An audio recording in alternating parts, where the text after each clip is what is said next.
this second.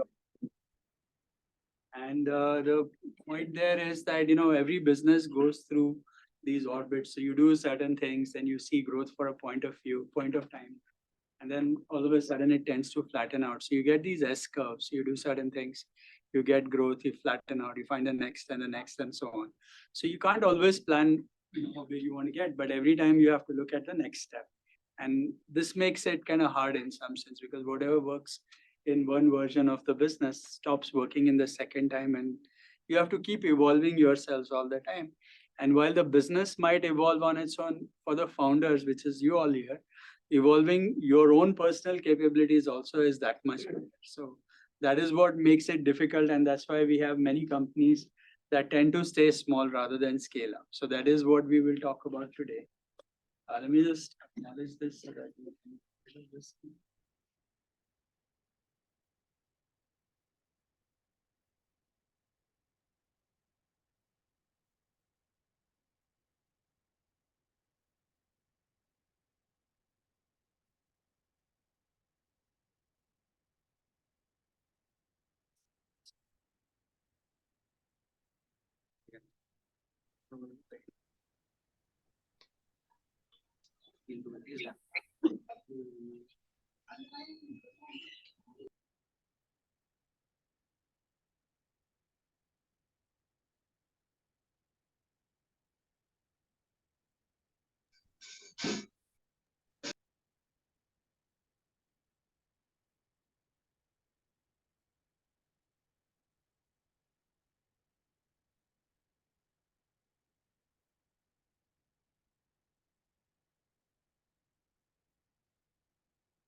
So as I said, scaling your business is difficult, but it also helps if you can get some tailwind. So if you get some wind that helps you propel yourselves, then that much easier to see your growth happening. Otherwise, if you're going against the market, you're going against the trends, you have a lot of headwinds, then small business will find it very difficult to grow. So if you get a situation where the market is supportive, you see a trend that is happening where you can play along, then life is much simpler. Right?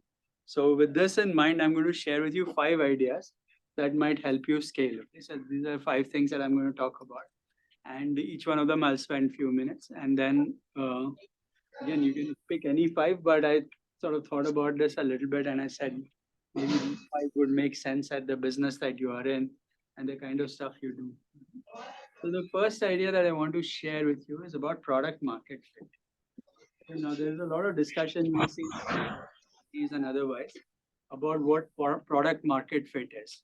But the essentially simplest thing that Mark Andreessen has mentioned is product market fit means being in a good market, having something that satisfies the market needs.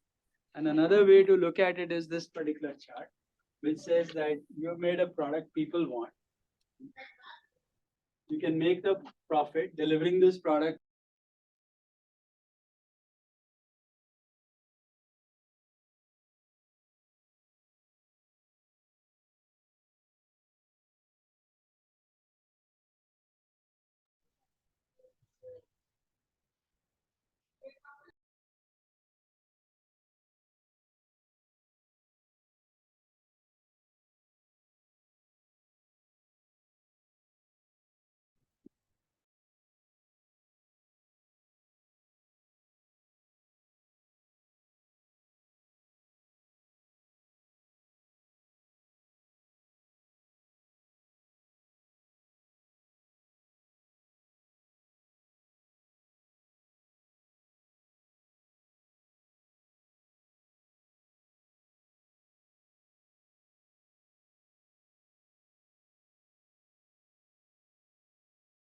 Product market fit, they talk about lean startups. And the idea there is that, see, you don't always know what might happen. You are not always familiar with where you might go. But if you are able to find or experiment to find out what is the things that might fail first, and you are able to solve that very quickly, and then you iterate through it by converting or discussing with customers on an ongoing basis, then your odds of getting to a solution that aligns so that you have the product market fit is a lot better. So that's the whole idea, and I'm sure you are familiar with this. Techniques are fairly well written. There's a lot of documentation on this topic. And one of the main themes that he says is that you cannot find product market fit by sitting inside a room. The only way to find product market fit is to go with the customers. So you're in the market, then you find the product market fit. So you have any offering that you might have, and you want to make sure that it aligns, people start to see it, people love it. And as they love it, they tell everyone that it's a cool product. So once you start to feel like you have product market fit, then all of a sudden you will see a lot of momentum in the market. All of a sudden people will start to say, okay, this precisely meets the requirements that you have. So now you can get some good traction, and that will help you scale very significantly. Do you have any question about this? We can take a few questions in between also. Anybody want to ask anything?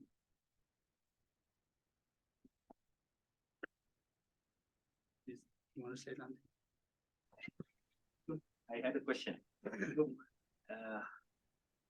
Sir, when you say true product market fit and you design a product and keep on iterating it, many times we really get so emotionally attached with the product that we do not want to change according to the market requirement.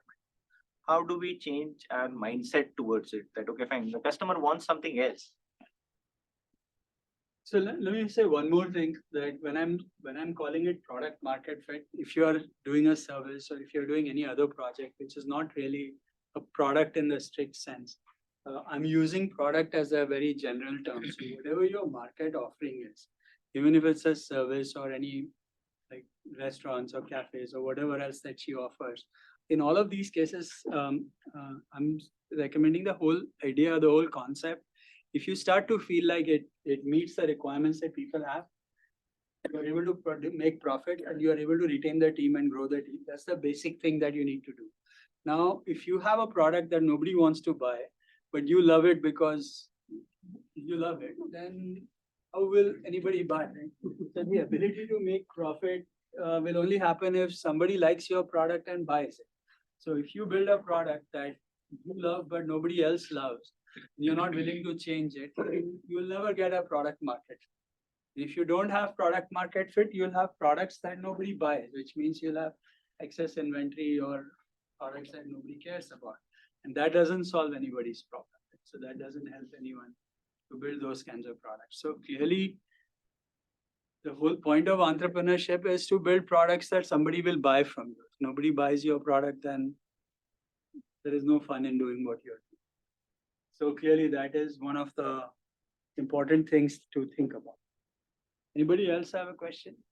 You'll get a chance to ask again, but we move on. Yeah, go ahead. Sir, a lot of times when you're doing a market research and you go ahead and showcase to them this could be ideal product, you get a lot of false initial thought process to say, oh yeah, this is a good product to solve. And finally, when you have created a product, then there seems to be people not paying for it. So how do you kind of make sure that you keep the false aside and use the right indication that the product is really working? Because today's market, everybody would say, oh, great product, I think this is all the world. Right? But the minute the product is out, then that becomes a barrier. Right. So paying money becomes a barrier. That's where. No, so that's what. No? So when you're building a product, you are in our kind of world, we are building products for the market. Market means market, somebody is willing to pay for it. If people are not willing to pay for it, then you don't have a product market. Right. So you have to build products that somebody will buy. Otherwise, no point in building those products. So this is the key to getting it right. And a lot of times, the whole game is to try to get to product market fit as soon as you can or as fast as you can with as little cost as you can. Because while you are trying to find product market fit, you are iterating. So you might build a product that you think is important, but when you take it to market, it stops. It doesn't work. Whatever else, you have to discard it. So the cost of not getting that product market fit is relatively high. So you want to make sure that you're doing these iterations in very quick cycles. You are getting the customers involved early enough. And if you find something is not working, if it is failing, you should be able to drop it and try another one. But the whole iteration process needs to happen very fast and in a sort of as cost efficient way as possible, because this is where the expensive part of it. Once you have your product market fit, and you know where the market is, then it's a matter of scaling the business, because then you know that there are buyers who would buy it.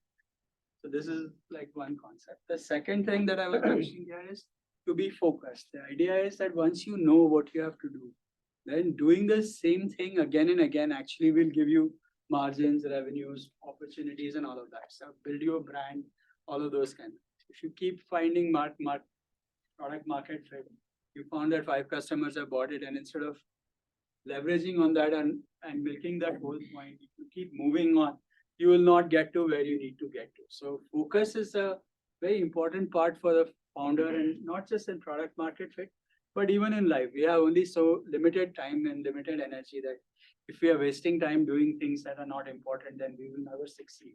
So the example of this is that if you want to chase 2 rabbits, right, you'll never catch them. You have to pick one and go after it. You can't go after 2 rabbits at the same time, right? Because they will just go all over the place and you'll be chasing them continuously. So it's sort of very important to be focused and be clear about what you're trying to do, and spend most of your time chasing 1 rabbit rather than chasing 2 rabbits. So that's the second important thing that I mentioned. The third thing I want to say is, of course, you can never build a company without having a team. So unless you have a team that is aligned to what you're trying to do, the team is aligned to the goals of the company, we are all working together, there is no way you can scale a business. Of course, one person can create a business and you can get it going up to a point, but to scale that business beyond that, you need other people to work with you, and the team becomes very important. Now, as you know, last time when we met the J4E group, we spoke mostly about team management and team building. And since we spoke a lot about team, I'm going to not say anything much about team, but just say that, you need to have a team together before you can create a business that needs to happen. Building a team is very hard. You need to bring in people who work with you rather than those who work for you. And for people to come and join you, they have to feel like you're doing something big and there's a mission that attracts people. You can't attract people to just work for you. You have to get them to say that, okay, we are in this together.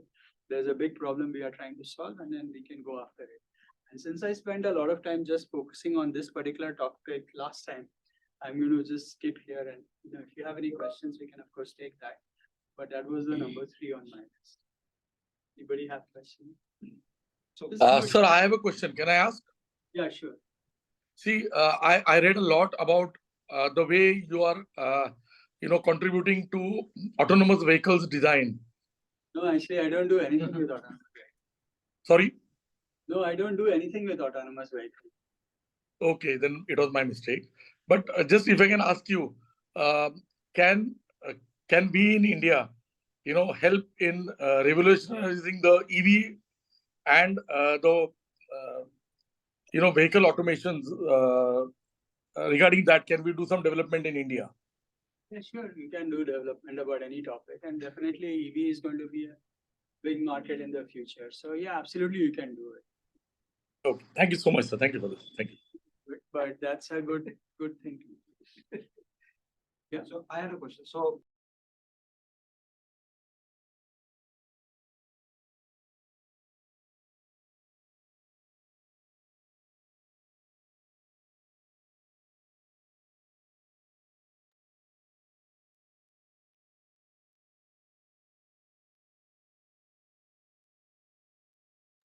how do I identify what are the right questions to ask for a person to understand his mindset, whether can he work for me? Because it's not about a 8-hour job, right? It is something where you'll have to stretch, and that mindset is important, right? So how do I identify this mindset during an interview? Yeah, it's always very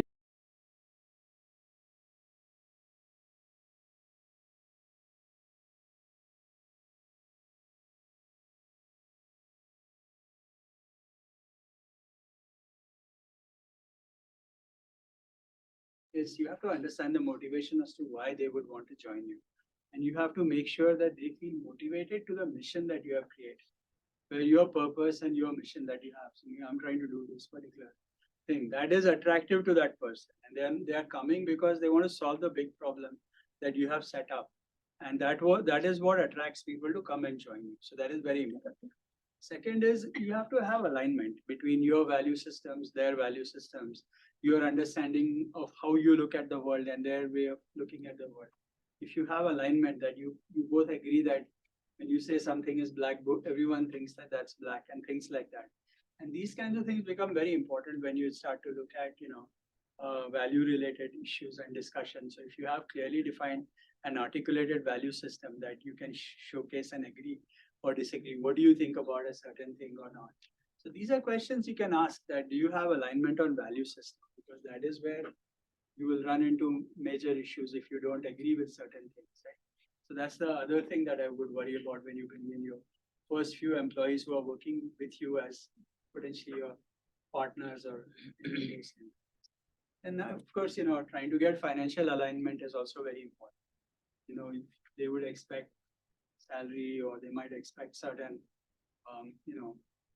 opportunity to equity or any of those kinds of things, maybe things that they might expect. So getting that out and upfront, clear early, both parties agree that what they are going to get paid, how much of it is in monthly income, how much is through incentives for long, whatever the results that happen, whatever else. So that complete alignment is also sort of very important. And some of these decisions are best not rushed, because this is an important decision. You should take the time to understand, your alignment. You feel good about working with each other. Every morning when you come in, you don't mind working with them. So those are very clear things that you need to do. And then finally, you need to set up a very clear communication channel between the two. So if things are not going right, then you should have the ability to sort of be able to say such things that, okay, I think this is not right. I'm not happy with what you have done, or how I should give you feedback and how I can collect feedback from you. If you don't like what I'm doing, you should be able to say that to me directly. If you can't say those things, then you'll never have that nice communication that is needed between the two parties. So these are all things that are important. So when you are interviewing someone, I highly recommend that instead of focusing the discussion just on the technical aspects of the business, looking at the personality, trying to align that, meeting other members of the family, trying to get the motivation as to why they want to join and be part of your business, and spending enough time listening through that will really help in making sure you get a partner that can, contribute together, and together you will take the business to the next step. Just one more. Yeah. So you spoke about the value system, right? Yeah. So the team should be aligned to one's value systems. I'm sure as an entrepreneur, you have certain expectations, some thought process. The employees may not have the same always. How do you suggest those value systems can be inculcated in your first few set of people, employees? No, I think first and most important is to articulate your value system. Right? So you say you have a value system. What does that really mean? So articulating that value system is very important. So once you articulate that value system and you tell people that these are the values that are important for the company, we are going to follow these values. And if you don't agree with them, you should not stay here, because we are going to enforce these values, right? See, values you don't want to compromise just because somebody is a good performer. And when you have clarity on what your values are and how you're going to live your values, and all of a sudden you will find that people are also open to the idea of accepting those values and working. I had a question, if I may be allowed to, please. This is Ritu here. Okay, go ahead. Thank you so much. This is Advocate Ritu Advekar here. A quick question on the team building, sir. I'm a lawyer, basically. And in my experience in establishing a team, I always feel that, there are certain professions where you speak individually as your brand, because there are people who will be approaching you because they trust you and your work individually, right? So in your experience, in your journey, how would you really categorize businesses based on the kind of services that they provide? I basically feel that even if you have a big team, in service areas like mine, you will always end up micromanaging things in your head, not actually in the executability part of it. And obviously, you will always think like a proprietor. I depend on you, and I would like your guidance, and I seek your guidance in this regard, because even though I'm a professional, I feel a challenge here, because no matter how big the team is, this is a challenge which I think my industry and my industry people may feel, or I can relate to that maybe. So I stand corrected, sir, and I would seek your guidance here. Thank you. So yeah, again, good question. And I mean, I've never run a law firm, so I couldn't tell you exactly what the problem is. But the fact is that if you want other lawyers, other professionals to work with you, unless you share something with them, right? Meaning willingness to say that, okay, we are a firm together. If everybody that you want to hire wants to just work for you and you are going to micromanage them, then you are going to get people who are less than you in some form or the other. I mean, your firm will, every new person that adds is going to reduce the quote unquote quality quotient or the capability quotient in that organization, because you'll never have a chance to hire people who are smarter and better than you. So if you need people who need to come who are smarter than better than you, and they need to all be coming to your firm because your firm does amazing work that they are excited about, and they're not coming there just because they want to work for you, because most people don't necessarily just want to be micromanaged. I mean, you want independent people who are able to make independent decisions, and then you need to let them be, right? If you don't let them do their job, you want to micromanage them, that's going to be a huge issue. Now, I understand that in a law firm, the law firm may carry your name, your brand, and all of those things. But you have to create the perception and the belief that it's our firm rather than just my firm. And that transition is something that you, as the founder, has to make. Otherwise, the business is going to stay restricted to what you can handle yourself. Correct. If you want it to grow beyond what you can handle, then you have to have other people who feel empowered to run parts of the business on their own. Right, sir. I agree. I have another question, but I think I'll park it for later. I'll hand it over to others who have questions. Thank you so much, sir. Thank you. We see a lot of startups, they scale, and companies are mindlessly laying off people, right? Now, a CEO plays a very important role in making sure that, as you said, the culture is set. What do you think are the top 5 KPIs, people KPIs, that a CEO should ideally have to ensure that there's, the people aspect of the organization is kept in sanctity? So I think there are two, the hiring and not hiring or letting people go, I think is a different aspect altogether. And I think companies need to understand that companies have their own life and various things. And at certain points, people don't make sense in the context of where you are. So separating people is not necessarily such a bad thing in a way. Probably good for both parties in certain cases. So I don't want to connect the two dots in terms of the fact that people are let go versus what should be the goals of the company. In terms of what should the company or the CEO think about, yeah, clearly, everyone needs to appreciate that businesses are going to succeed because of the team effort that needs to happen, and people need to believe and operate like that. So first, the appreciation or acceptance that we are in a team together, and that is very important. If you don't believe that it's a teamwork, it's just always you deciding everything, then the team is not going to come and join you. In some ways, this is similar to the question that was previously asked. The second part is that why are people working with you? They are working with you because, one, they believe, you have to understand that in a way, everyone is looking at their own selfish interests at certain point in their life at all times in some sense. So when somebody is working with you, they are working with you because they feel that by working with you and continuing to work with you, they will do better in life.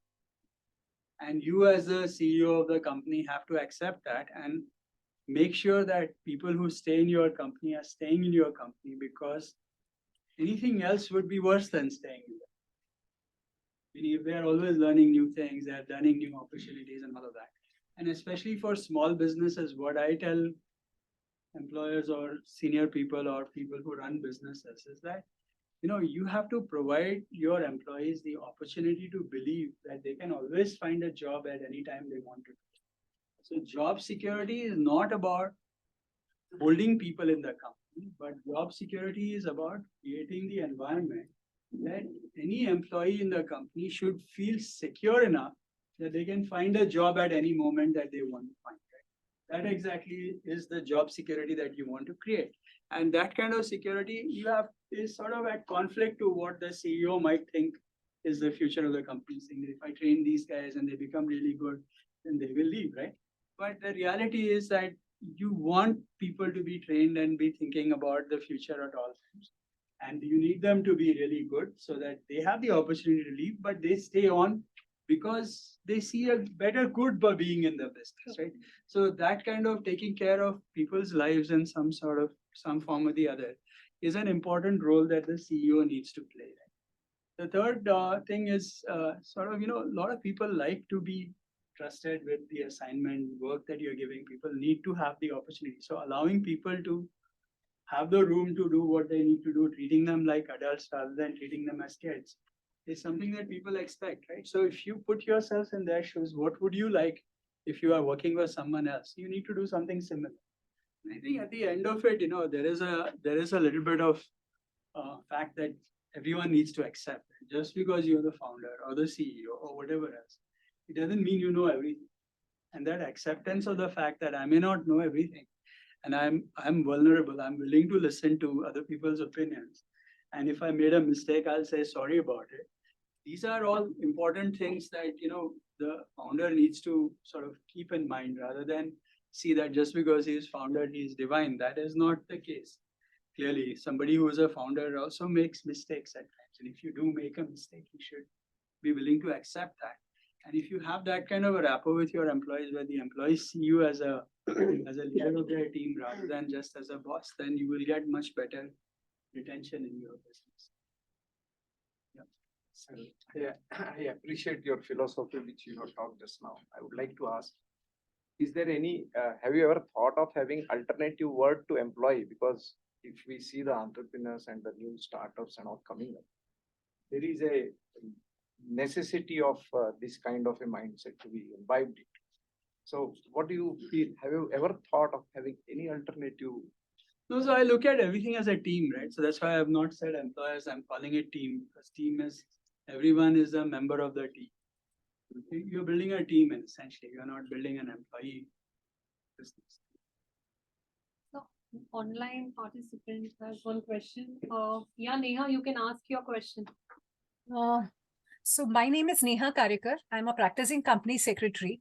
Now, my question to you, sir, is how regularly one should do performance appraisal of the staff if there are around, say, 5-6 people.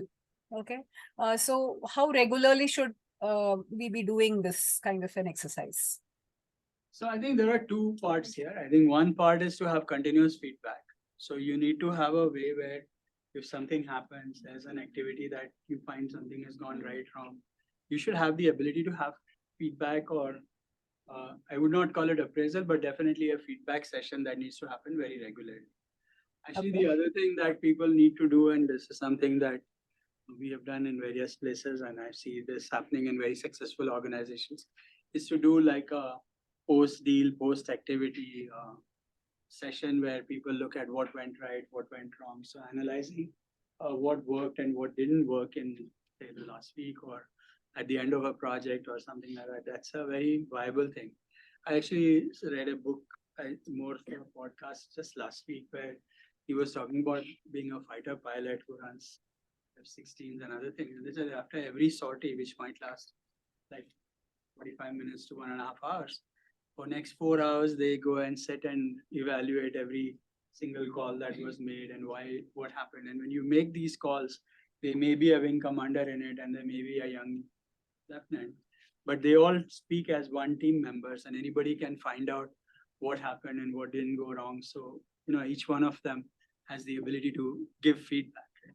And if you learn from feedback, that's how you improve. So after every case, after every complex meeting or whatever else, the ability to ask each other, what did we do right and wrong? That needs to happen very frequently and periodically. You don't want to wait for that at the end of the year during your annual appraisal to say that, 3 months back we had that meeting and you screwed up, right? Meaning it's got no value after that, right? So you might as well have a system that gives you continuous feedback.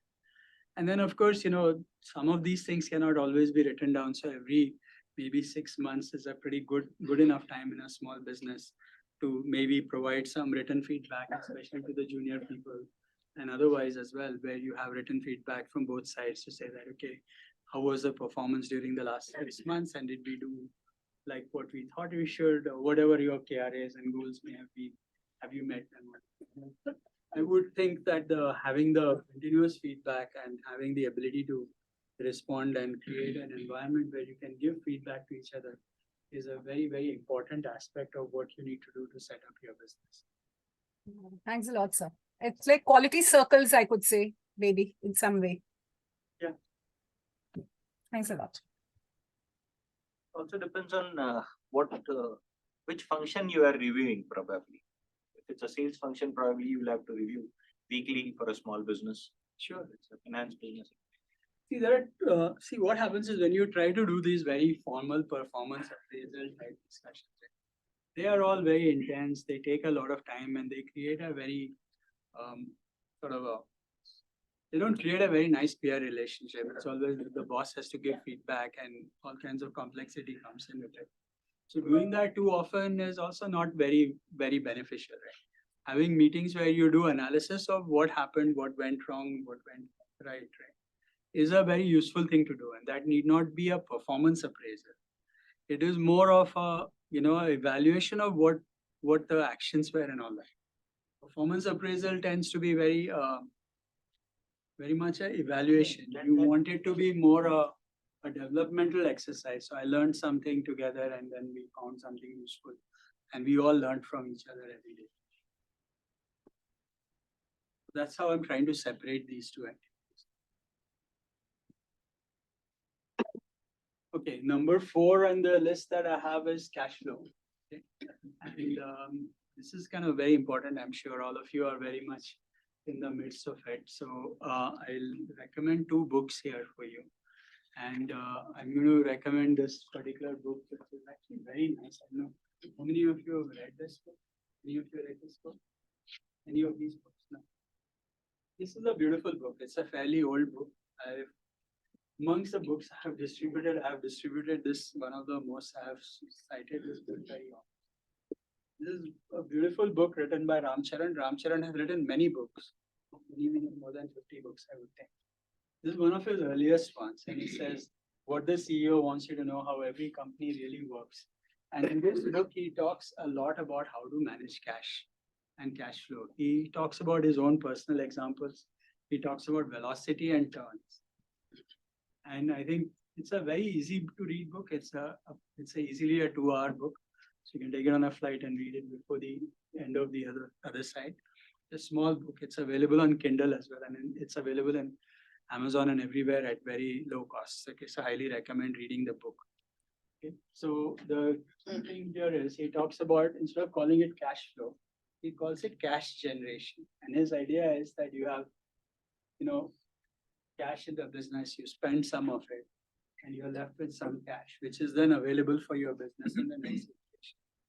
So this whole concept of how much money do you have and how much have you spent in every sort of iteration of the business, so that you have some money left over, that monitoring of what is happening to your cash is sort of very important. When you look at, and this needs to happen continuously in a way, you should have a good pulse on where your cash is and where your cash is moving. A lot of times when you talk to chartered accountants and other accounts professionals, they look at all kinds of things which are relating to profit and loss and balance sheets and all that. But all of those don't really give a clear picture to the business when you are running the business. It's the cash flow that really tells you what is the money you have and how much money do you have to reinvest in your business. So there is a very nice story that he shares, which you cannot read on this one, but I have this here so that I can read it a little bit and I know what happens. So he talks about, this guy is a professor at many places, but he was at Harvard when he wrote this book. And he says that he took a group of MBA students to Nicaragua for a study tour. And they visited a market which could look like any market we can see in India as well. And there was this lady who was selling these kinds of goods, right? And then she asked, so these kids asked how much money was she, how does she find the money for financing all this stuff? She says that she is getting money that she has borrowed at 2.5% per month. So that's clearly a lot of money that she is borrowing at. So she says, oh, that must be a lot of money. So they give a certain number, 30% a year. I said, no, no, it's not 30, it's more like 34% a year. So if you're borrowing at that money, how do you do it? But the reality is that she's not borrowing for too long, right? Every day she borrows for a little bit of money for a period of time, buys her goods, sells them, collects the money and rolls. So it's not about just the cost of money is not to be calculated on an annual thing, but it has to be calculated on the turns you have. So they talk a lot about what is called the velocity in the company, which is the turns that you get. This is the return that you get on margin multiplied by velocity is really what you have. So a lot of restaurants, for example, how many turns can you get on a table can really make a difference on how much money you can charge. So certain restaurants where you have people who sit for like 3-4 hours and there's only one turn per restaurant per table, the amount of money that they can get as profits can often be less than those who run multiple turns in that restaurant, but they can roll the money much faster, right? So their costs are lower, they're able to get things happening, and more people come. Each transaction generates a small amount of money, but you have so many transactions that total up, you get really good results, right? So understanding this whole thing about what exactly is the turns in the business is a very important part of where you need to go. And clearly this matters more than profits, and somebody is really scribbling on the screen. Can you erase or no?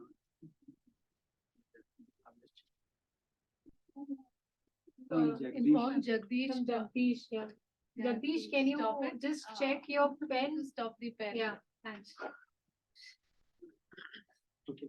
So, and then the other book that I mentioned is by my friend and colleague Ashok Korwar. And it's actually a very nice book and very readable book again, just like the one that Ramcharan has. And I'm going to share with you his 8 financial doctrines that he writes in the book. So one is that the past doesn't matter, look into the future. And this has a lot to do with sunk cost. This is one other interesting concept that all of us kind of get stuck on. So I have spent so much money on this project, so that I should spend some more money on it. Is the sort of natural inclination for doing that. The reality is that whatever you have spent is spent. Now, if you're going to spend so much more money to recover that money, is it really worth it? You have to look at this whole concept of sunk cost very carefully. So that is what this talks about. Money has time value. This is again very important for people to understand. And when we work with engineers and techies and all that, the collection of money, when you collect the money, then money now is worth a lot more than money later. So if you don't collect the money, you give credit, then that's not going to help you a lot. So collecting that money has time value. Return is proportional to risk, of course. It doesn't matter how you slice the cake. If the cake remains the same size, then you're only cutting pieces out of it. There's no point in doing something investors can do for themselves. You cannot make money on what everybody knows. Insiders know more than outsiders, clearly. And actually, nobody knows anything, least of them are consultants, and he is a consultant. So this is from him. Okay, but anyway, so this is sort of just a basic short thing about, understanding your cash, managing your metrics carefully so that you know where you are is very important, because that's what is going to help you make sure that you don't get into unnecessary debt, you get into some bad habits, or the kind of blow-ups that you hear, a lot of them are because people overextend or are not clear about how far they have extended, right? So you have no idea, you make a big bet and you have no idea about where the money is going to come from, where is it going to get returned and all that. So understanding where your money is and you take calculated risks so that you know where you are going is kind of important. And the last thing I want to mention, and then I will stop here, is, yeah, of course it helps to be lucky. I mean, there's nothing wrong with being lucky. But the reality is that luck happens to people who are prepared. So if you're not prepared, then you will not be lucky. So a lot of times, many things are happening in the world. And some people look at it, some pass by, right? Those who are prepared are able to look for things that you would not otherwise see. So being lucky is important, no doubt about it. But luck doesn't just happen, it doesn't just happen from nowhere. You have to be ready to grab the opportunity when you get it. Opportunities will keep coming, but they will only come to people who are ready for it. So this is another one that I want to share here. This is a pretty interesting comment from Eisenhower. His point is plans are nothing, planning is everything. So his point is that you make plans doesn't mean you have to stick to the plans. Plans will keep, world changes, situation changes, you have to respond to the plan. But the process of planning makes you think about all kinds of options, right? Whether what happens if this happens, what happens if this happens. So the process of planning is very important. So trying to figure out where you might go, what might work right, what may not work right. So looking at all the options and being ready is very important. So all businesses, I say, become lucky if they have thought through the planning process. Their exact plan may not be the one that you started out with. All businesses must evolve. Whatever worked now will not always work, and you have to keep making changes. And you have to be ready to make those changes. Just because it's written in your plan doesn't mean it's going to happen or you have to follow that. But the process of planning is all about looking at alternatives, looking at what might happen under different conditions. And if you have devoted enough time in the planning process, that will take you a long way in itself. So that's really what I want to say. And this is where I'm going to end today. And then we are, of course, as we had scheduled, we'll go do the Q&A part. I'm going to cut the screen off. Do you have any questions on this part? And then otherwise, again, we'll talk about it.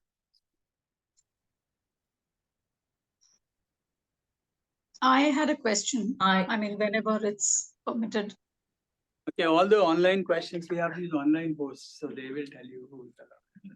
So we will first have the people sitting here asking questions. Yeah, Neha?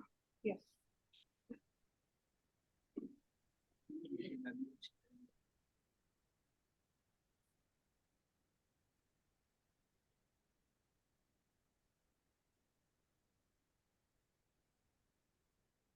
Thank you so much, sir. You made our life a lot easy because we had planned for some other questions to be asked, but you yourself asked, probed them to ask a lot of questions. Our job was a little more comfortable. Before we actually proceed to the audience for the questions, I have one question wherein I said he's come down from 10,000 feet down. That is 10,000 crore rupees of turnover of business. And today you're addressing or talking to people with probably say 1 crore rupees of business. So you've come down that way. My question is, why do you do that? Why do you come down so much? What is your objective of it? I don't really think like you do in terms of come down and go up. The fact is, all businesses are small at one time. They all grow eventually. Every large business at one time was a small business. And that is one important thing to know. The second thing is that, if I look at where we are in India right now, and we look at the opportunities that we see, it's clear that we need more and more businesses to be growing and scaling up for us to grow. And I'll give you statistics on this one because I work with very small businesses as part of the Asra Foundation, where we work with businesses that are between 5 lakhs and 1 crore. So very, very small, much smaller than the J4E group. And so we've looked at the statistics in this market. There are 97% of all businesses in India, which are all, registered as MSMEs or whatever else, are below, 20 people companies and less than like 3-5 crore range. So they're very small. And 95% of all businesses in India by numbers are less than 1 crore. So we are a country of lots of small businesses. And there are many reasons for that. But this kind of a ratio of so many small companies, no other country has. A lot of countries have small businesses, but then they become bigger and all that. But here we don't tend to do that as well. And if you look at employment as well, almost 60% of employment in non-farm labor happens in these small companies. So if India has to do what it needs to do in the next 5 years, we look at our, whatever 3.5 trillion to 7 trillion or 10 trillion. A lot of that is going to happen through entrepreneurship and businesses, smaller business becoming larger, and lots of new small businesses happening on an ongoing basis. And everyone should feel empowered to do their own in a way. Because looking for jobs in government and banks is not enough. So that is where I think that, I would like to make a commitment or devote my time to saying that, okay, how do we get more and more jobs happening and how do we create more job creators? So I'm very interested in this topic for that reason. Yeah, I mean, and I think every business that is small today will eventually, let me say it the other way around. Every large business was small. Not every small business will become large eventually. That is also equal. But some will, and more powerful. Question that I have, running a tech company, and you kind of come across very small MSMEs and larger MSMEs as well. Do you think, what is the status of tech adoption, as per you in this particular segment, and how do you think you help them adopt it better for better visibility for that matter? So again, I think tech adoption depends a lot on the kind of business. Right? Some businesses, even in the small segments, will have very high tech adoption, like your business. I'm sure you're using ChatGPT and other AI for doing very sophisticated things. So I'm sure you have very deep tech investments in your business. But some other businesses perhaps don't think that that is important or that's not highest priority for them. But I do believe that, technology has many benefits, and I think some basic things for all companies to have some sort of a financial system and an ERP related system. If you have inventories, is very important. Having a CRM would be something that I think everyone should invest in. These would be the first two that I would go after. And the next one could be something to manage your people and other areas. And then, of course, depending on your business, you would use technology to solve your own problems. But yeah, I think it's very important, and you can improve the efficiency of your business by using technology. But just putting technology for the sake of technology is also not such a good thing. Why do you say, sir, CRM is something which is very, very important for maybe a business of say 50 lakhs? Or... Yeah, because you want to track your customers and how they are doing and who your new customers are and where they're going to come from. So businesses at the end of it driven by their customers. So tracking and helping your customers, understanding who your customers are and building, tracking them is, I think, very important. So CRM becomes, I would think, the second software that businesses need to deploy within their own. Of course, you need to have your own financial system. And financial plus ERP would go together depending on the nature of your business. If your business has inventory, then you would want not just the financial, but also an ERP system. But the next big one that you would invest in is a CRM. Let's ask, how many of you use a CRM product? Which ones do you use?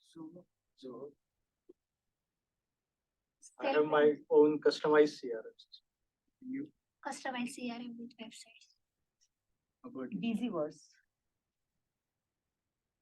So I think one thing that you can do as J4E is to help people, deploy some CRM. I think as businesses start to scale, understanding who your customers is important. And many of you run B2C also, so loyalty and other things can also be managed through CRM. So, there are many options now. They're not that expensive as well. So CRM again is, I don't know how much you pay, but it's not too expensive. Basically gives it for free for startup founders for the first 1 year. They give you a lot of credits, not just Zoho, HubSpot. HubSpot is also very good CRM.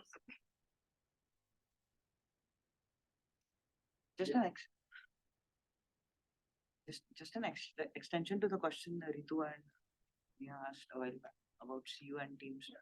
So for SMEs or MSMEs, it is like having a CEO is once in a lifetime when they start. And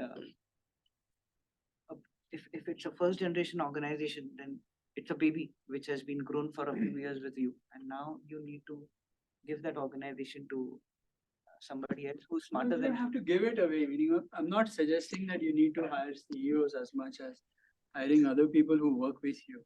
I have already hired one, so just I'm just telling what is going on in the organization. So, somebody smarter than you needs to be in the organization. So, as you said, when you give them those works which you want, that you can do something bigger for your organization, so they can handle whatever existing is happening. So that phase, it becomes difficult what to give, what not to give. And again, when it is somebody who you're recruiting for a position, particular position, you can track in a few months that is he right or wrong for that position. But here you are not matured enough to understand for the same person that is he right or not, is he wrong, and how much time you can give. And for MSMEs, the salary package for that position is also on a very higher side. So becomes difficult. See, I think the biggest part of CEO transition is less about the other person you're hiring, it's more about your willingness to move off the CEO job. So most people who run startups or run their own business, they become founders because they want to be CEOs. So unless they are ready to move off being CEOs, getting someone smarter to say that, okay, because you're smarter, you have to be CEO, that's not the case. And I think organizations need to build a culture which needs to understand that the CEO doesn't have to be the smartest person in the world, in that company for that matter. There can be smarter people in the company who are not CEOs.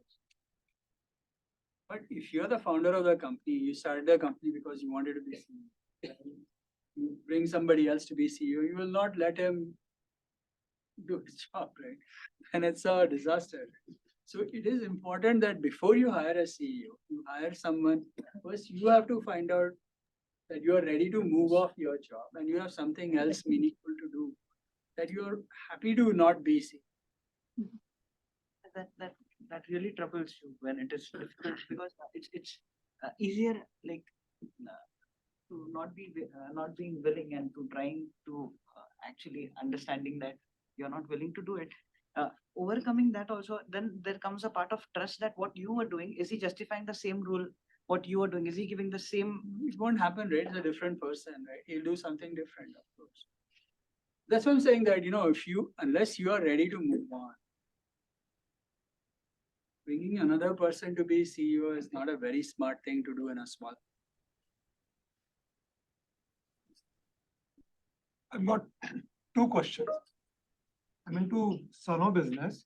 My first question is about the self-expression and market fit thing. Let's say you want to do really something and you really want to devote your time and energy in doing that and spreading that. And there may not be an obvious need in the community for that. Like you want to do a liver cleanser, but the demand appears to be more of alcohol in society, and still you want to stay on your ground and really want to spread it. So what is your opinion of that? See, again, it depends on the market, right? So I think there are two parts here. One is, yes, there is a bigger market for alcohol, as you just said, as compared to liver cleanser. But if you think that you can be a leader in the liver cleanser market, and you have a starting point and you make enough money to get you started and going, then the fact that the alcohol market is much bigger need not be such a big impediment. So it's not important for small businesses to necessarily chase the largest market. You want to get into a market where it's easy to sell your product. Now, if you have a situation that nobody wants to buy your product, then you have a serious problem. Then you have to really find something else. But you don't need the entire world to buy your products. You need enough people to buy your products. And what is enough is a number that you can calculate on a spreadsheet. Like I need 1,000 people to buy my. I don't need the whole world to buy. If I'm dealing with 1,000, how do I get my 1,000 to happen? That's a much easier problem to work. Now, if you need 1,000 and your product is such that even 1,000 people don't need it, then you have a more serious problem. You got a lot of clarity, but still I would like to extend it. So in my case, I'm in salon business and there is a lot of demand for exactly the salon, hair cutting and beauty and all those kind of things. So there is a lot of demand of chemical products, and we really needed to change the color and texture of the hair. And as a person now, I want to spread something which is more traditional, more organic, more neutral, natural. But I see the reciprocation and response to those products are still less. So the kind of work which I'm doing right now, I can really expand it. And there are a lot of takers for that. But when it comes to the natural thing like, organic oils and beauty products, which are really healing and soothing, there is less demand as of now. But my conviction and my belief and my expression says, as you rightly mentioned, that whoever is seeking it, I need to reach out to them. And second, already existing users who can get benefit of these products or services, I may need to educate them. It may require a lot of time, communication, budget, energy, but till the time, I'm doing the business, I need to put that energy. So am I on right track? Yeah, absolutely. Meaning you have to educate people to buy them. And the other thing is that the people who buy your products or come to your salons for service, they should feel so delighted about the experience that they're getting that they bring other people, their friends, and everyone else to go around, because these communities also hang out together. Those who are into natural and organic and whatever else, a community of them, and that community is growing. But there are pockets where all these people who are thinking alike hang out together. There are friends who all agree with that, and they all live in that cult in a sense. So it works well for that, and getting to know that and focusing on them is what you need to do. My second question, if I'm allowed to do so. Last So that everybody- because Vishalji, please. yes, Vishal, you. As I work with so many startups and MSME, and I have experienced that full day from morning 6 o'clock to evening, or maybe late night 10 o'clock, 11 o'clock, we are busy in our routine. We are too busy. We are doing lots of activity, but probably we are not productive. So how to plan the day, or where should give our focus over there so that we should grow financially also? Because most of the time I've seen that we are in our orbit. Most of us are not able to come out of that financial problem. I think I want to separate the financial part from time management part. I think the question that is interesting and important to think about is, okay, you have so much time in your day. What is the best use of your time so that you get the maximum returns? Right? So there, I think a little bit of thinking through, where are you spending your time? What exactly are you doing with it? Can some of those things be done by someone else, meaning delegate him? Can some things are not that important, and even if nobody does it, it's not going to end the world. So certain points and certain projects, activities should simply be killed. Nobody should do them. We do them because we don't think about that. Then prioritizing those that are urgent, important versus which are important but need to be strategic, and allocating time in your day for different kinds of activities so that you have time for these kinds of activities is the way to do it. Now, if you're so busy, then maybe it's time to delegate, right? Find someone else to take on some responsibility or otherwise. But unless you have some part of your day allocated to longer term thinking, projects, and other activities, you will not have the ability to grow. If you get sucked into just the mundane and less important activities for the entire day, then you are not going to be beneficial. It's not going to benefit you. So I think it's very important to first look at your day and identify where is the time being spent, what is the time being spent on various things. And then the other thing you can do is to allocate times in your day that says, okay, these 3 hours I have kept for forward-looking activities, and to the extent possible, not let firefighting to come within those many hours. That's another thing that you can do. I'll give you one more trick that is worth thinking about, and there's a very nice article in Harvard Business Review that somebody shared with me very early on in my career. So this is This article is from the early 90s. So it talks about monkeys on the back. Right? So the way he looks at it is that all these tasks, projects, people coming in, they are monkeys that keep coming and consume time. And the goal that you should have is to not let monkeys sit on your back. You have to put those monkeys back on someone else's back. Explain a little bit about how you think. So when someone comes in, right, and says, ki, okay, mere liye ye karo, wo karo. If you say, हाँ करूँगा, yeah, I'll do it. I have accepted that monkey to be my. So that is how you need to think about it. A lot of times, you accept to do things because of whatever reason, and then you have to deal with those monkeys. So you're taking problems to yourself. So if someone comes back and you can deflect the monkey to someone else, then it becomes not your problem, it becomes somebody else's problem. Then you will see some good traction. And I will recommend looking this up. If you go online and look for HBR, which is Harvard Business Review, monkeys on the back. And I have that article saved somewhere as well. But if you just look for it, you should be able to find this article. The monkey syndrome. Monkey syndrome. Monkey syndrome. I don't know what. I'm not sure if it's called syndrome, but it's but look it up. You should be able to find this article. I thought it was quite useful. And I have done this for my calendar actually. I do allocate periods of time where I have different allocations for my day. And certain queues are much longer than some other. That's by design. Otherwise, you will just go all over. The other thing that I find very hard in general, and that's something to think about, is context switching. So every time you have to do something and then something else comes up, you're switching context, then that is very difficult. You waste a lot of time in the switching of the context. So trying to group, like say, painful employees, you put them all in one hour, all of them come. You get done, then you have time which is clean for doing your own things.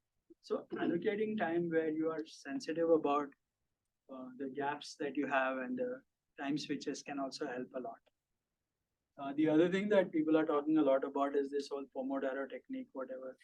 It says you work 25 minutes with no interruptions. Put a timer and you'll get apps online also, which you can look this up, it's pretty common right now. Put a timer that puts 25 minutes, you assign a task, 25 minutes, a timer, no interruptions in that 25 minutes. You do your job and then in 5 minutes you do other things, and then whenever you're ready, put another 25 minutes. So they have figured that if you have 25 minutes tasks, they tend to be most productive for people. So everyone has to find their own time management technique in some. We'll get one last question, Yes. please, and move on to the online. Yes. Hello, sir. I'm Vasanti and I run a company VM3 Tech Solutions Yeah. into digital marketing. From J4E and theirs, I got a good support from last 3 years and I changed my orbit from startup to revenue earning. So, but one question to the scalability. I have that culture, I have built that culture in company as we have team of 30 people and people joins as an internship and they are still with our company here they are promoted to operation in charge. But to change this orbit, I am facing for the scalability, whether I should invite the investor and pay more to bring the higher qualified people or higher senior members in a management team, or should I invite the partners who will be my co-founder and will be strategically manage this business to the scalability. Okay, so let me sort of give you one guidance on this one is that see, investors who join in your business will only join if they get a return.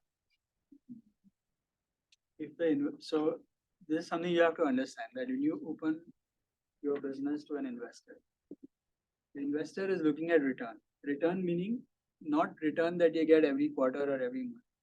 But the ability to take that money back and exit from the business. So unless you are able to demonstrate that your business is going to provide the investor an exit within, say, 3 to 5 years, no investor will be interested in investing money. So investor is not thinking like you are, where you're going to run the business for the next 25 years or whatever else. Investors are not interested in that. Investors are looking at better than bank return and the ability to pull money back within 3 to 5 years. So unless you have that, very difficult to get good investors. You will borrow money as debt from people, but people would not want to give you good money will not come to you unless you are able to demonstrate return. So that basically means that many small businesses will have great difficulty in raising money unless they are planning to super scale the business. So that's the fact part. Now that said, you get money from partners and all that. Yeah. See, the reality is that the question is you want to pay more money to your employees, which is a good thing.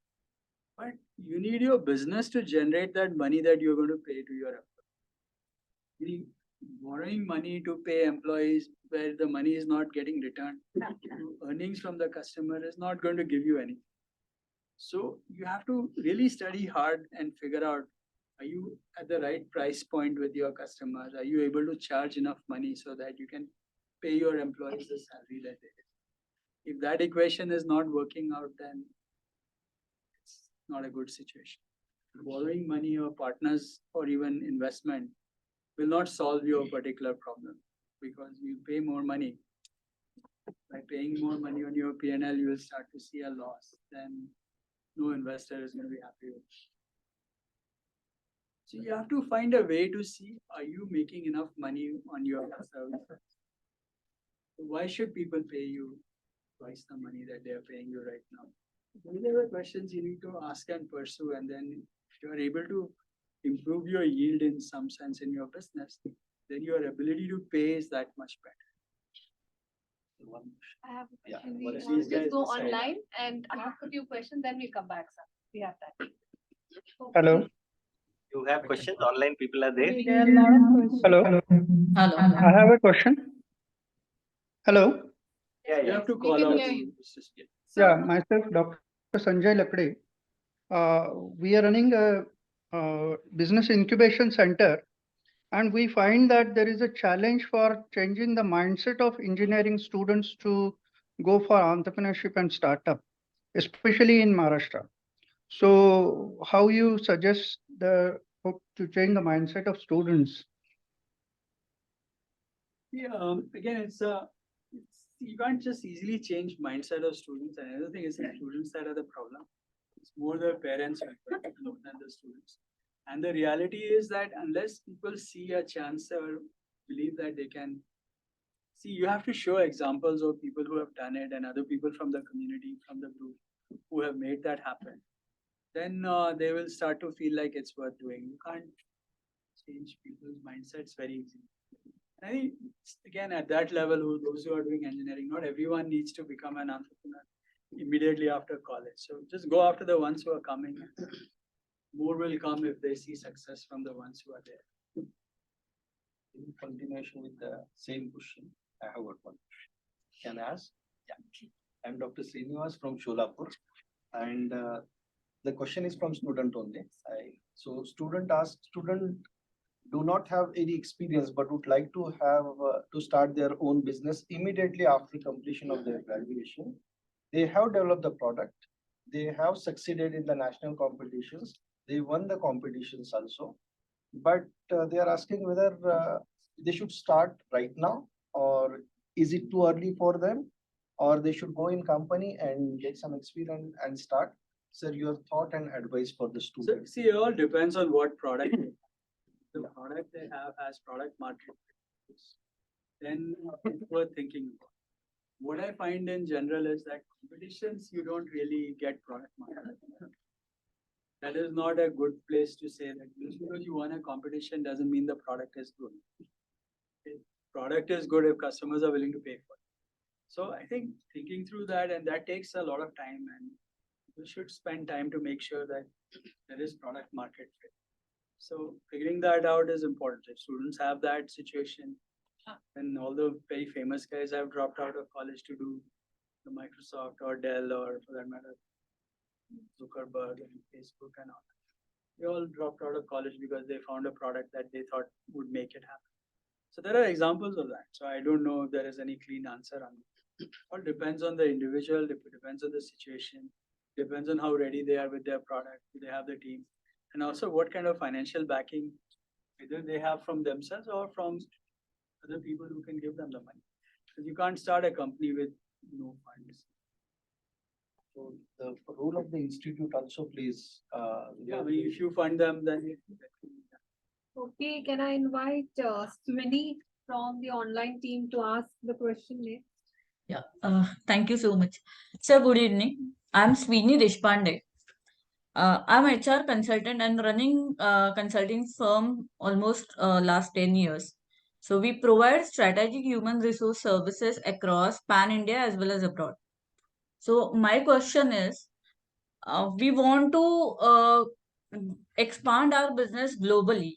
So what strategy should we plan where we need not to increase our liability as or we can run the business without debt, and how we can identify the global market clients which will be right as well as sustainable. you should answer that question. Neha, that's a bit.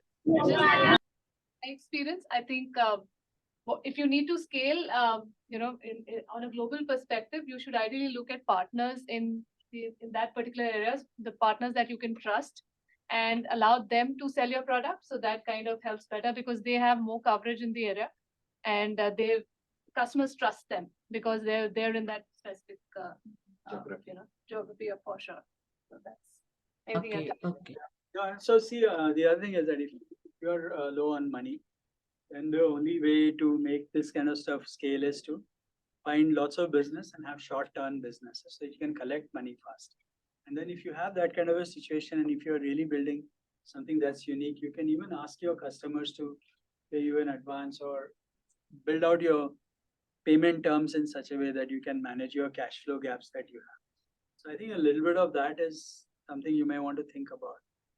But yeah, that's what it is. And if you want to go international again, that needs some investment. So I wouldn't. If you have no money. No, investment is not a problem, but after is like suppose we invest a CR or 2 or something like that. After that, how we can get debt free in a certain period of time, that strategy I would like to understand. Not completely investing is, I know, is not if I want to grow globally, I have to invest something. So I just wanted to understand that part. You have to make enough revenues and profits so that you can pay off your debt. I think it's not very complicated. You can always draw that. Okay. And one more thing. We'll have to be little quicker. Yeah. We're running short of time.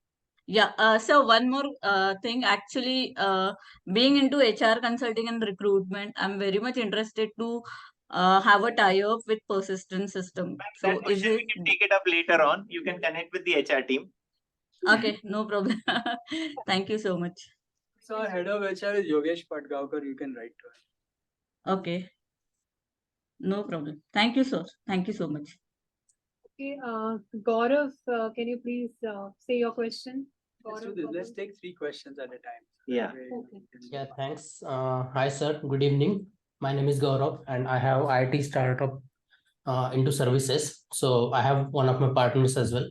So usually what happens is since we are founders, we stuck into low-level work, and often the primary focus becomes is the survival. So often we forget about the big picture. So as a startup founder, what will be your advice so that we will be still looking after our vision as well as continuing the current operations? Take the next question. Yeah, we'll take already that. answered your Can we have Nikhil saying your question? Nikhil, are you there? Vinay. Vinay, Vinay Gardile. Arpita, can you go next? Yeah, I can ask. Hello, sir. My name is Vinay. My question is more about the kind of things that you might have handled in your initial time of persistent. So the question is, how did you manage when the times had major failures in early days of the company? How do you how did you manage the motivation of your people around you plus for yourself in this in the difficult times, and what was the magic stick that you had so that we as founders will understand how should we react or how should we maintain ourselves, especially the mindset when we have the difficult times in the startup journey. Thanks. I have a similar question. Can I? My name is Aisha, and my question is similar to that. You mentioned that every large business was once a small business, and then being a startup, and then that there's a journey you have to go.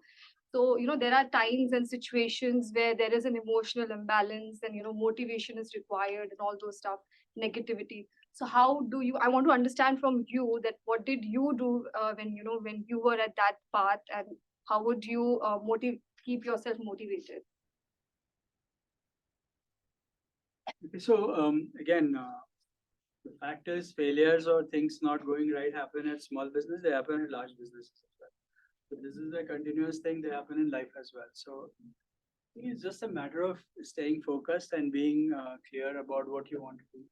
And if your mission that is driving you is intense, then you kind of accept the fact that certain things may not have worked out, but then you sort of step back and look at another path to get where you need to get to. That will happen quite naturally once you feel like you are driven to get to where you want to go. And you have to understand these failures are not eternal failures or anything like that. They are path where it didn't work out, you have to backtrack and find another path. Yes, please. Nilesh. Yeah, hi sir. My name is Nilesh. Let me add one more thing. I think this is very important within the culture of the company as well. So your employees also will run into these kinds of issues. If you sort of make it a big deal about the fact that you tried something and it didn't work out, and you sort of start to look at that as a very bad thing to happen for somebody else as well, and then it happens to you as well, and then you start to feel horrible, then the whole culture of the company needs to accept the fact that mistakes might happen, but the game is to not to repeat those mistakes. So you should analyze what went wrong, but you can't just maybe next time. Just reframing it, it's that that it's going to sustain, but then it's not like breakdown or something. That it's working, but just to keep yourself charged up and push yourself and motivate yourself. So that's no, right. So if you know where you are going, you have a destination, you have a mountain, you can see the peak. The fact that you went into a valley and you realize that, oh, I didn't know this was going to take me down. You still see the mountain. You just keep going. Yeah. We have to justify the online people also. We'll take your question at last, but surely we'll take your question. Okay, Naveen, can you go next? Okay, Edsam, are you there? In that meantime, Nilesh, why don't you take a question? Yes. Hi. Go ahead. Yeah, hi. Thank you so much for this opportunity. I am a coach and I've been in this field for over 9 to 10 years now. But there are many times when it becomes difficult to get people registering for my courses, the online courses that I do or offline courses. And also acquiring new clients becomes difficult since they do not understand the need to invest in themselves. Since I'm an image consultant and a soft skills coach, I train people more onto their personality part. But the age-old marketing techniques aren't working either. People, every other person you go to, they say make a sales funnel and do your marketing in such a manner. But everybody is doing all of that, and the age-old technique of marketing is not really working. So, what is the right way to go about it, and what is it that we can do to make things different, to be marketing our services in such a manner that we get good clients? because people just come, they ask, they do not understand the need, and the money, which when the money part comes in, they start thinking, oh, that's too much of an investment to be making on ourselves. So how do we change that frame of mind of the people to be understanding that, what you are doing on yourself, the amount that you're spending on yourself is also very important for you to grow, so that the other things around you can grow. I think a lot of people have the same question. That's what they're putting their comments as similar question. Just reacted to this question. Anybody else online? So maybe we can pick up. We are falling short of time. I have a question, please. This is Ritu here again. Can I? Allow somebody else also to ask the question. So A very quick question. I'll not take more than a fraction of a second, and I am sure that he also will not take a lot of time answering this, please. Very important, if you may please allow me. Please go ahead. Yeah. Thank you so much. Thank you so much for this opportunity. My question comes from the practice area of POSH. That is another vertical that we practice in our firm, and that is by the name of Dignity POSH Policy at Workplace. Now, in your journey and in your transition from starting up such a great vision and setting it, what has been your experience? Have things changed since then till now in terms of the diversity, equity, and inclusion that we speak about, and also with regard to a harassment-free workplace? And here I am not talking only from the point of view of workplace harassment with regard to women. I'm also talking about it in the larger context where we are talking about inclusivity and diversity. So I will really appreciate your views on this, because I'm sure that this is something which we need to speak more about, and we have to chart out a very cohesive and a very inclusive working environment. Thank you, sir.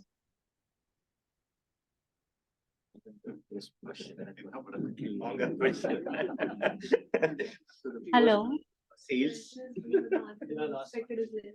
Okay. Please be crisp in your question. One more last question online. Hello, this is Arpita Vaidya. Namaskar Sargyanna. Namaskar Anand sir. My simple question is, in the service industry, addressing clients who seek the best without a clear understanding of what they truly want, often leading the unrealistic expectation and continued dissatisfactions. So how to deal with them? Bas itna sahi hai. So can I, the last question? Okay, go ahead. Yeah. So I'm Dr. Vilas Panse. After working in corporates for 35 years at the senior level with Bharat Forge and with Suzlon as a vice president, I started my second inning as a travel business, having traveled to 20 plus countries. But now, and that is going on for the last 12 years. But now what we see that we face a tremendous kind of a competition from these online portals, and we finding it really difficult. We are trying different strategies. But can you suggest us some strategy where, sometimes I feel that, we are going in a wrong direction, but then we take some time to realize that. So can you suggest us some niche kind of thing, what we should do so that, we'll be able to attract the clients? Thank you so much, sir. I think we have more questions now. Yeah. We actually forgot the link also. So regarding, let me just answer some of these questions that come to you as well. So the first question was regarding how do you get customers? Yeah, sales, age-old technique. So she was the coach there, so she was trying to say, see, in your business, in the coaching business, I think your biggest brand ambassadors are those who have been coached by you before, right? So if the people who have gone through your coaching are the ones who are telling other people that you are the best in the business and they really benefited from it, then that is your best opportunity to do marketing. If your product is not good, then of course, any amount of marketing is not going to solve that problem. The fact that you've been in business 8-10 years, you should have had enough customers who are going to say enough things about your product, and you should convince them to write about your product, talk about it, do some viral marketing or whatever else. That is the best way to make that happen.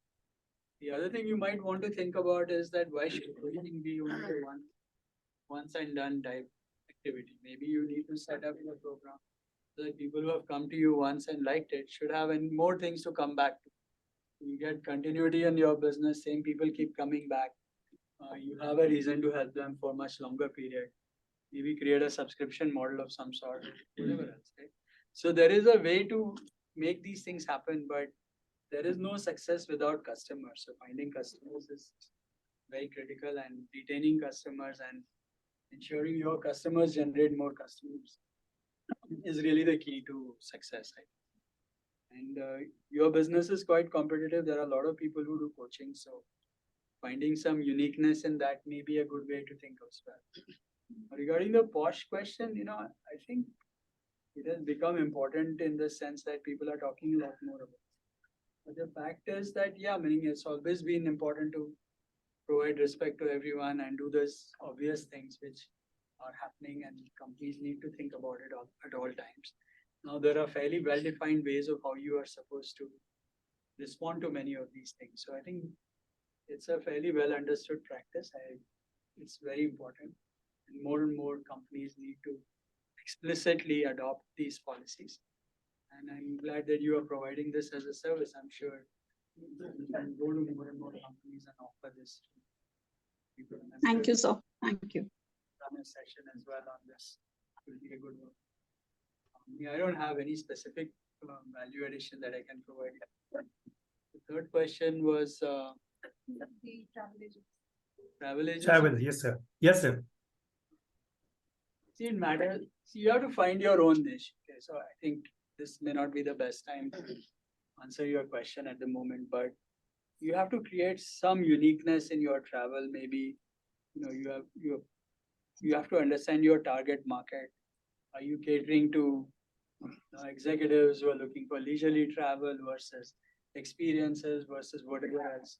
So you have to sort of figure out where you are trying to go and then create a niche. Otherwise, you are competing against online travel for sure. So there's no real easy solution, but finding something that is unique that helps people create an experience that they feel like coming back to you would be something I would like. Okay, sir. Thank you so much. Thank you, sir. Last question was 50 CR turnover से लेके 50 CR turnover तक पहुंचने के लिए क्या सच में business में male partner की या फिर घर में मेल रहने की जरूरत है क्या? As I am single mother, 13 years back divorce हुआ है, not parents, not husband at home, no brother, so I am doing single handed. So now I am at 15 CR. So मुझे 50 CR तक grow करने के लिए अब तक बहुत सारे चैलेंजेस फेस किए हैं, और एक कॉमन चैलेंज मैंने ये फेस किया है कि घर में मेल नहीं है या फिर बिजनेस में भी मेल नहीं है. तो इस चीज को हम कैसे 50 CR तक लेके जा सकते हैं? Because see, I think there is no reason why you need to have male in your business, male people. And that's not the point. I think you need partners, you need team members. Whether they are female or male, I think that depends on you and what you're doing. And also to some extent on what kind of business you run as well. I think there is no need to have only male people, males or females in the business or anything specific like that. It depends on the nature of business and people you are comfortable with. Fact is, to scale your business, you need other people to be part of it. That's, I think, quite important. So we are done with the questions. Last question, the gentleman there. Thank you, sir. Yeah. Hello, sir. My name is Nilesh, and I'm into customized t-shirt printing and corporate gifting. My business is just 1 year young. Now, in this time period, I've been approached by two, three people who want to invest in my business. But I'm not sure, whether I should go with the flow or hold back or somewhere. I think sir answered the So question. I think two parts. If you have a good use for the money, then you should take the money. Second, if you're taking money from people who are investors, they are all expecting return, which means they should have the ability to get that money back. And the only way you can return that money is, well, there are 3-4 ways you can return that money. One is you make so much money that you can buy them back from the profits that you make from the business. That's actually very hard to do. If somebody puts in equity in the company and owns 30% of the company, trying to buy that back is very, very difficult. The second option is you sell off your business, so that if you sell off the business, then everyone makes the exit money and the investor can get that money back.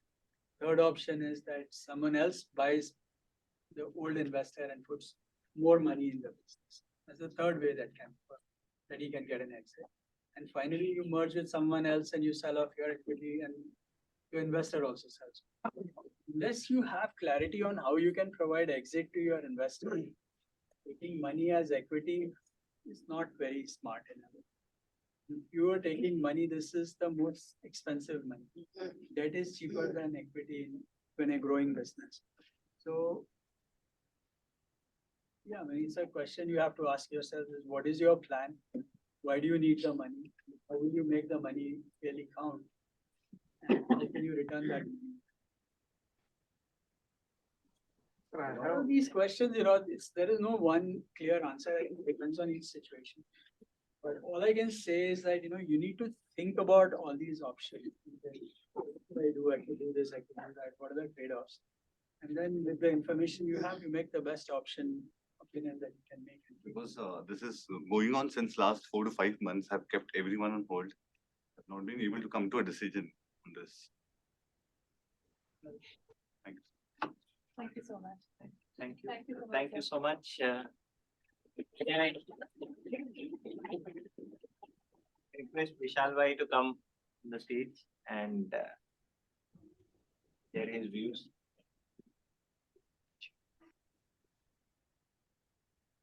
Before I address anything, sir, you want to ask one question, like if you came from Mumbai and because of him, many startups are getting support also. Thank you. Sir, I'm from SNDT Women's University. We are running WISE Incubation Center also. We are in talk with this ASRA also now. I have a very humble request, not a question, that all these parties isolatedly working for incubation, to be very honest, across the nation. I'm in the government system, we have a lot of money pumped into. From state government, we have a lot of money. From MSMES, we got 5 crores. Startup India is giving 5 crores. Yesterday, we had a discussion with SIDBI. They are going to give 20 crores. Thing is not of money. What I certainly feel that we should, this is my request to you people, because you are a corporate leader.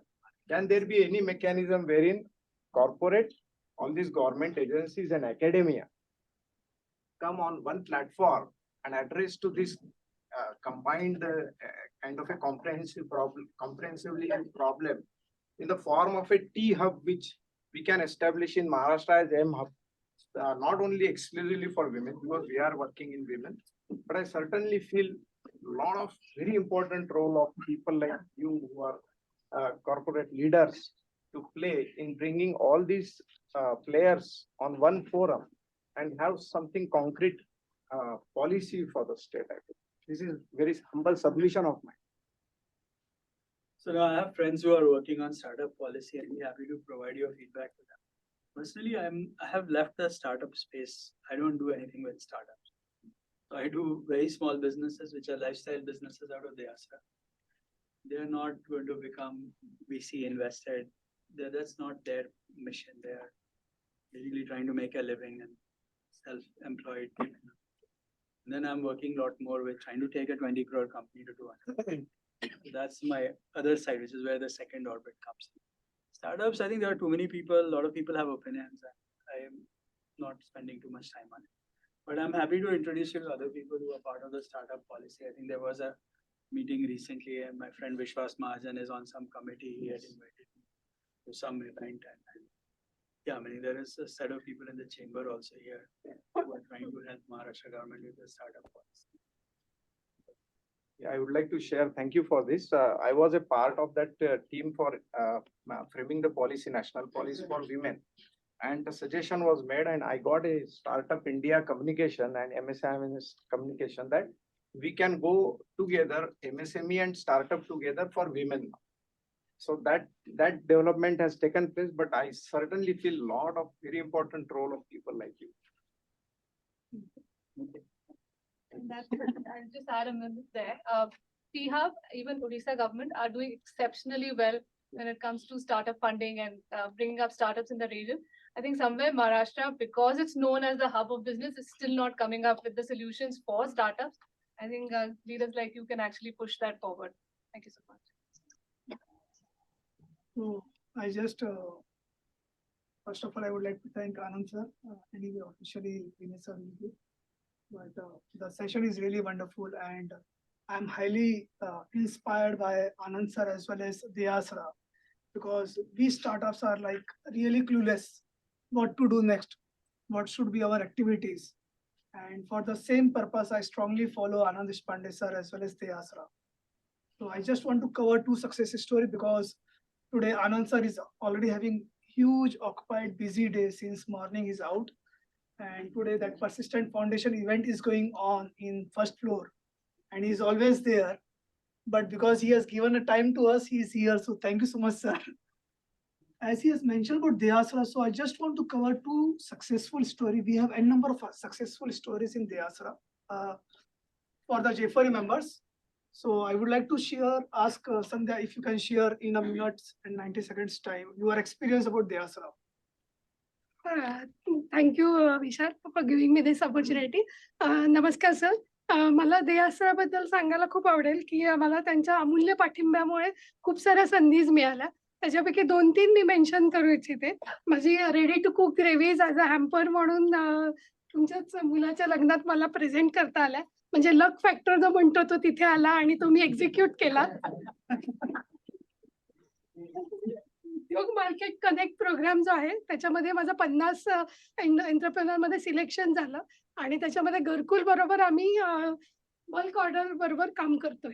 तर हे पण again त्याच्यामध्ये माझं selection झाल्यामुळे मी देयासराच्या माझ्यासारख्या उद्योजकांना सक्षम बनवण्याच्या त्यांच्या अतूट परिश्रमाला आणि बांधिलकीबद्दल मी देयासरा फाउंडेशनचे खूप खूप मनापासून आभार मानते. Thank you.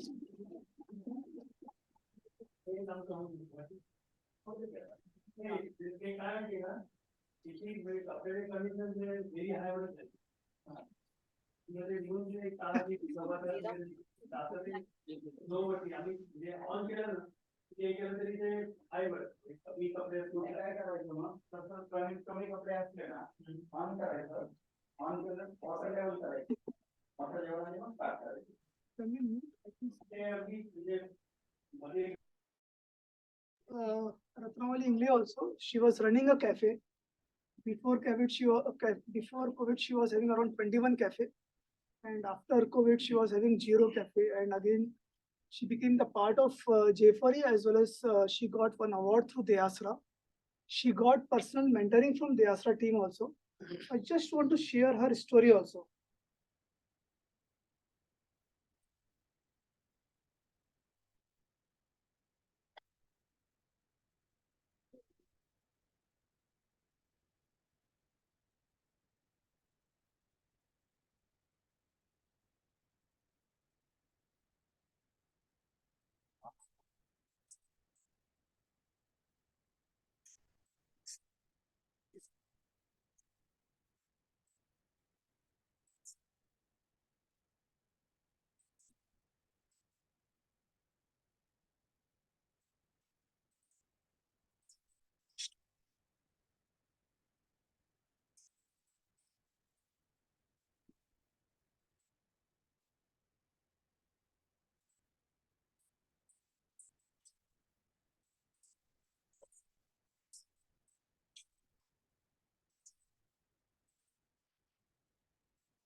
And because of this video, he's getting n number of order through corporates also. So I think that one as well as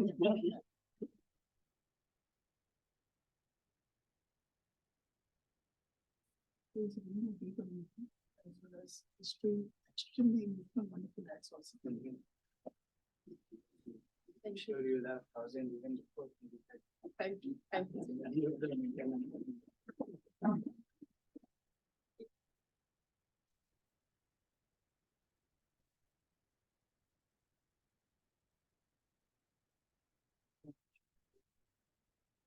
And now we have BK, RJ, Tejaswini ji. They have 107.8 FM channel, and they have taken an initiative to cover the startups stories. They have covered my story. They have covered Pradnya Borboleji's story. She's a CEO of the Asra Foundation, as well as n number of startups are going over there. So thank you so much, Tejaswani ji, for this. Yes, So sir. it was the day before yesterday. I thought to share with you. Tejaswani ji, please.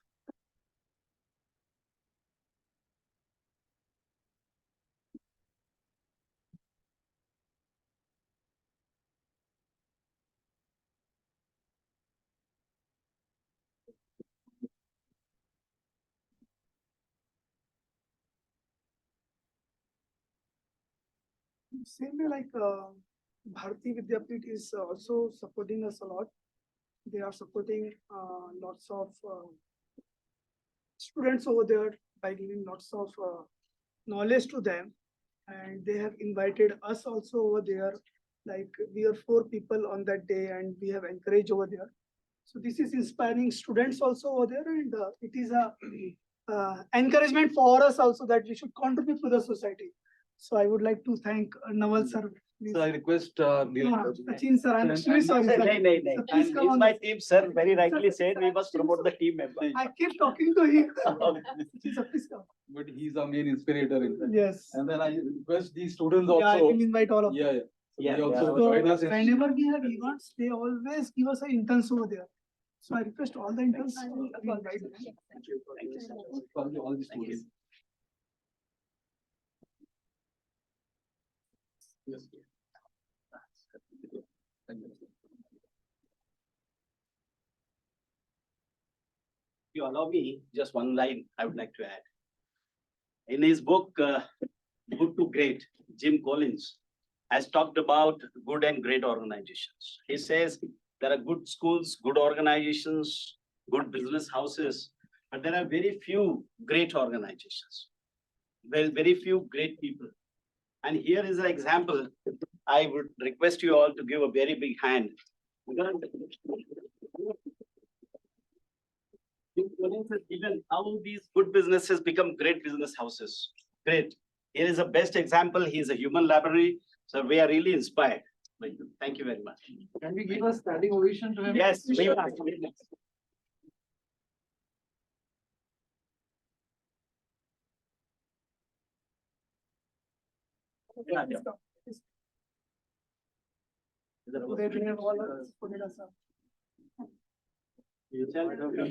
Yes. Yeah. First year MBA students. First year. Come, some of you do that.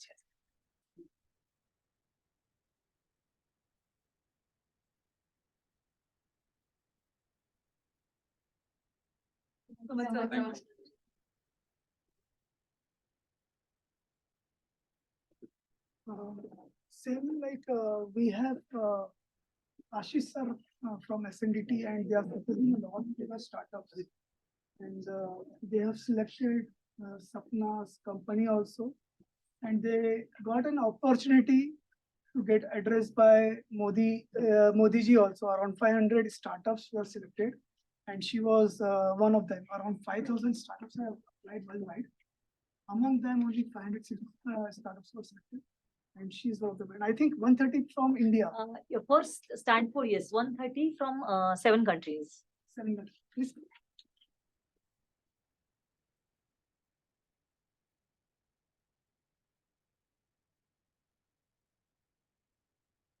Will you support women's entrepreneurs? Thank you.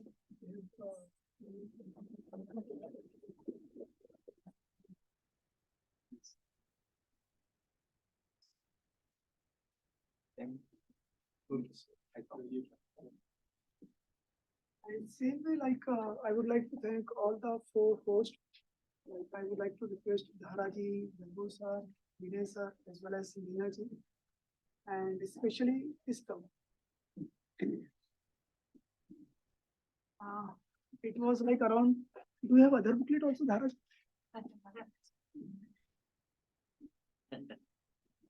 So if you do remember, that was the booklet I gave it to you first time, and you told me that Vishal, it is a very good concept. Don't close it. So it is basically a discount voucher booklet. Many of you must be listening that I was selling a discount voucher booklet. So it was having multiple offers. The advantage is that it is having multiple offers like 20, 25, 30 offers. I was giving it in the IT companies. And for them, it is for the employees, they have benefit. In one booklet, they have a number of offers. Like for movies, buy one, get one free. For hotels, they are getting offers. For entertainments, they are getting offer. For startups, it is very tough to go and crack the corporates. But Dharaji was the first person who supported me. She allowed me, and they have around 1,000 employees over there. And I was able to sell my booklet over there. And after that, I got an opportunity through iGate and other companies also. And I was able to sell persistent employees also. So thank you so much. Vinay sir is not only my friend as well as one of my mentor. So whenever I have any kind of problems, challenges, I discuss with Vinay sir. We know each other from last 10 years.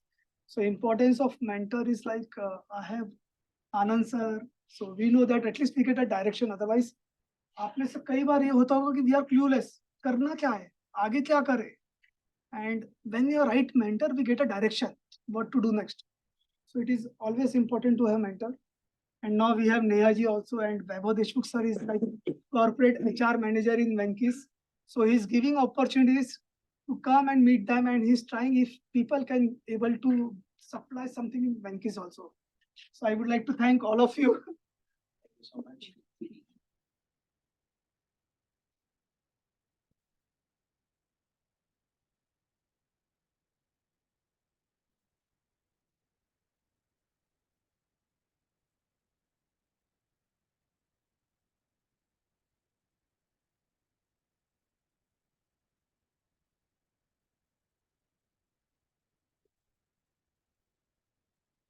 You all are drivers of your business, but we need somebody like Anand sir who is the driving force to your business. He's playing very important role through Deasra to J4E. So I have committed that I will leave at 6 o'clock. I will just take more 5 minutes, not more than that, because then we can have one good photo and we'll finish it.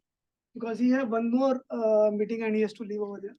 And lastly, I would like to thank Amol Bhaiya. He's a very good friend of mine, and he keeps supporting me a lot from back end. Amol, please come.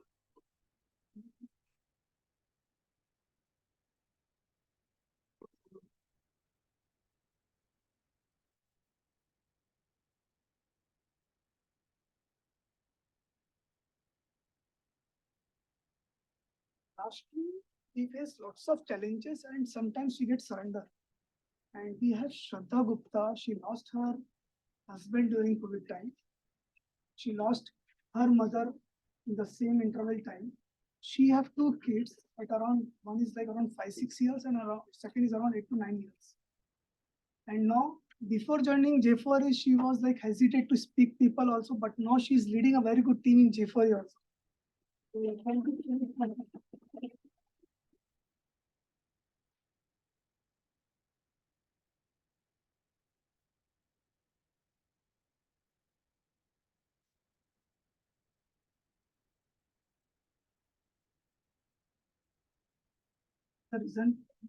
The reason to share all these things is that we are surrounded by a couple of people. One, those who complain every time. अरे society में ये problem है, ये लोग ऐसे हैं, कोई कुछ करता नहीं है. Secondly, वैसे भी लोग हैं, those who always contribute to the society. So whatever I am doing in J4E, I always learn from you. Like आपने जैसे क्वेश्चन पूछे थे कि आप इतने बड़ी पोजीशन पे होने के बावजूद भी हम लोगों के लिए क्यों करते हैं? And that is an inspiration for me like when Anand sir is giving time to us for the betterment of the society, so it is each and every individual responsibility that whatever best we can do it, and he mentioned like pay forward, whatever best we can do it, we should do it for the betterment of others also. So one more please. So I request all the host, please felicitate Anand sir also. We also need people like Anand sir who can guide us.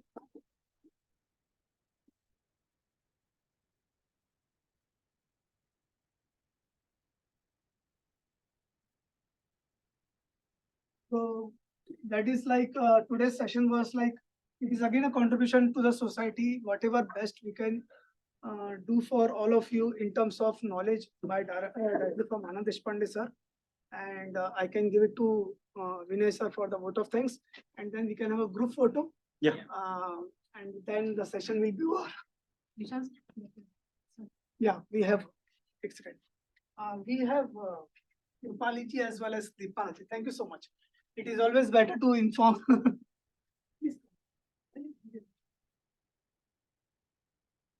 Would you like to share what is this, ma'am? Actually एक दिन gifting का concept है हमारा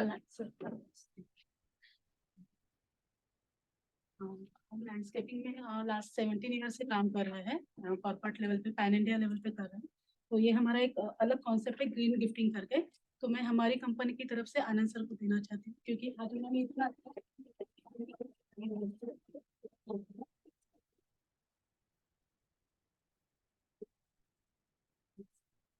Kapil sir, abhi आ जाएंगे. Kapil sir is running a number of salons in India, and we keep talking a lot, and he is also supporting a lot by giving a number of.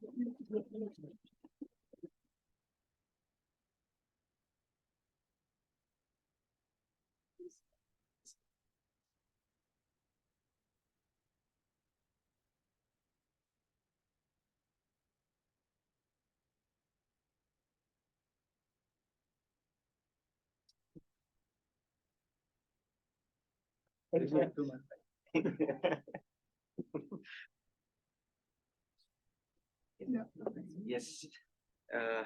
Thank you so much. All the people who were there online, thank you very much.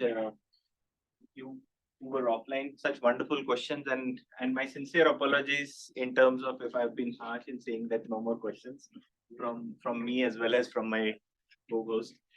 A very big thank you to Vishal Bhai for such a wonderful program. And maybe if all of us probably would have picked up 1 or 2 points from what Anand sir said, this would become a game changer. While he was talking, I could remember 2 very important books which have helped me personally in my life, which I would like to share. One is a book called Zappos, which talks more about values and culture. So what sir was sharing, something similar. And the second book is 21 Laws of Leadership by John Maxwell. So these are 2 highly recommended books to a lot of questions that were being asked today. And lastly, I would like to really thank Anand sir for such a wonderful session. Thank you so much, sir. And it's always honor. And we learn a lot of things from you. Your humanity, your humbleness is always an inspiration to us. Thank you very much. With this, I would like to thank the entire persistent team because we keep coming over here. We keep having a discussion over there. They all have supported a lot. I invited Samruddhi as well as other people, but I think they are busy. Can you please come, and on behalf of persistent team, we would like to thank you. Please come. So Samruddhi is a PA to Anand sir, as well as there are a number of people, those who have supported us a lot, like Niranjan Joshi sir, Bhagwan sir, Samruddhi is there. So thank you so much.